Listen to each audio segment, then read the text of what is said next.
Let's learn how to call another smart contract from a smart contract using inner transaction. The application call inner transaction code example in this video will be calling this hello method defined inside the hello world smart contract. Now, there are two different ways you can call another smart contract from a smart contract. The recommended method for contract-to-contract calls is to use the ARC4.ABI_call method, which provides a type-safe high-level API for calling another ARC4 application. Here's an example of calling the same hello method using the ARC4.ABI_call method.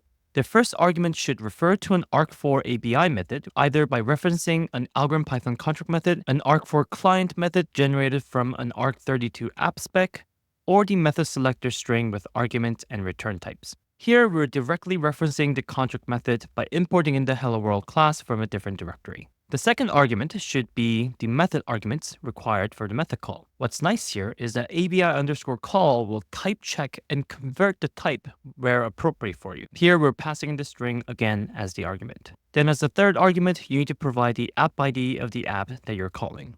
ARC4.ABI_call will return two values in a tuple. The method calls return value and the inner transaction result. And you can deconstruct them to separate variables for easy access.